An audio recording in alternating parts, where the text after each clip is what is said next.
Did you know the real presidential election hasn't happened yet? That's right. Even after you decide in America who's going to be president of the election, you got to have the Electoral College, and Prager University is explaining it now. Check it out. Did you know that the true elections hasn't even taken place yet? You know, when we vote on the presidential election, the day we vote for our president, we're really voting for electorates. And they go to the Electoral College, and that's when the president's actually chosen. It's coming up this Monday, which means you heard people talking about, you know, should we stir up trouble at the Electoral College? Should we try to take it over? Should we try to change it? People are really trying to break loose from the Constitution that says this is how America's Constitution is set up to be able to elect our presidents. And it's so important. As a matter of fact, I want to be able for you to be able to understand how the Electoral College works. And she's going to explain it really well, but understand this. If we didn't have it, New York, California, Texas, and Florida would be probably the only states that determine who our president would be. We've got 50 states. Let's just take a look. I want to talk to you about the Electoral College and why it matters. All right, I know this doesn't sound like the most sensational topic of the day, but stay with me because I promise you it's one of the most important. To explain why requires a very brief civics review. The President and Vice President of the United States are not chosen by a nationwide popular vote of the American people. Rather, they are chosen by 538 electors.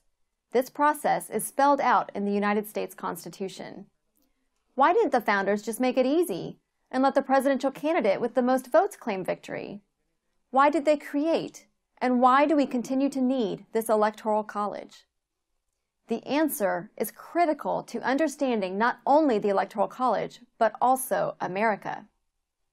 The founders had no intention of creating a pure majority-rule democracy. They knew from careful study of history what most have forgotten today or never learned. Pure democracies do not work. They implode. Democracy has been colorfully described as two wolves and a lamb voting on what's for dinner.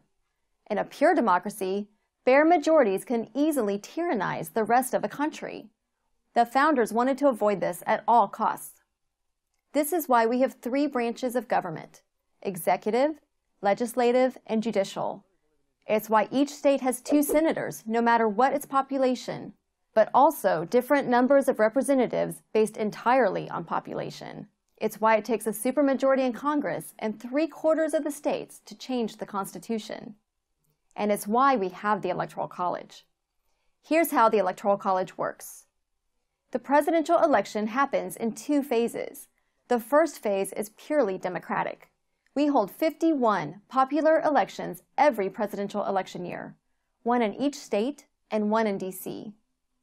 On Election Day in 2012, you may have thought you were voting for Barack Obama or Mitt Romney, but you were really voting for a slate of presidential electors.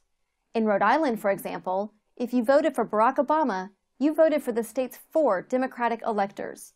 If you voted for Mitt Romney, you were really voting for the state's 4 Republican electors. Part 2 of the election is held in December, and it is this December election among the state's 538 electors, not the November election, which officially determines the identity of the next president. At least 270 votes are needed to win. Why is this so important? Because the system encourages coalition building and national campaigning. In order to win, a candidate must have the support of many different types of voters from various parts of the country. Winning only the South or the Midwest is not good enough. You cannot win 270 electoral votes if only one part of the country is supporting you. But if winning were only about getting the most votes, a candidate might concentrate all of his efforts in the biggest cities or the biggest states. Why would that candidate care about what people in West Virginia or Iowa or Montana think? But you might ask, isn't the election really only about the so-called swing states? Actually, no. If nothing else, safe and swing states are constantly changing. California voted safely Republican as recently as 1988. Texas used to vote Democrat. Neither New Hampshire nor Virginia used to be swing states. Most people think that George W. Bush won the 2000 election because of Florida. Well, sort of, but he really won the election because he managed to flip one state which the Democrats thought was safe, West Virginia, Its 4 electoral votes turned out to be decisive. No political party can ignore any state for too long without suffering the consequences. Every state, and therefore every voter in every state, is important. The Electoral College also makes it harder to steal elections. Votes must be stolen in the right state in order to change the outcome of the Electoral College. With so many swing states, this is hard to predict and hard to do. But without the Electoral College, any vote stolen in any precinct in the country could affect the national outcome, even if that vote was easily stolen in the bluest California precinct or the reddest Texas one. The Electoral College is an ingenious method of selecting a president for a great, diverse republic such as our own. It protects against the tyranny of the majority, encourages coalition building, and discourages voter fraud. Our founders were proud of it. We can be too. I'm Tara Ross for Prager University. Isn't that powerful? You think about it. That's going to happen on Monday. That's going to be December the 19th, when the true final election, the electors that everybody picked from each state. That's so important because can you imagine that New York picked every single president? It just wouldn't happen. They knew when they designed the Constitution, when they wrote it out, they wanted equal representation. That's why we're called a republic. We're a representative form of government. We're not a pure democracy, which is one man, one vote.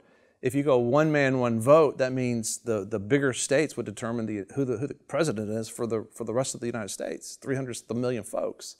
Well, that's not what they want. They want every state to have equal representation. That's why every state has 2 senators, and every state has so many congressmen per so many thousand people in their state. It's a very equal and balanced form of government. So that's the Electoral College is taking place this coming Monday, and I want to ask you to pray. You know, pray for our election, pray that our constitutional stays sound, that there's a peaceful transition of power, just like former Secretary of State Hillary Clinton said at the beginning of this program, that our nation's about a peaceful transfer of power and that President-elect Donald Trump will be our president. And also pray for between now and January the 20th, because that's the day the presidential-elect Donald Trump that America voted for will be sworn in as the President of the United States. At that point, he'll be known as President Donald Trump. Thank you for watching VFNtv. If you like this video, give us a thumbs up. Also, if you want to see more videos like this, subscribe. You know, a lot of people want to abide with the Lord, but they just don't have a plan to do it. You can request that plan today at iabide.org. Don't forget you can join us 24 hours a day, 7 days a week. Download our app and sign up for our newsletter, The Torch, at VFNtv.com.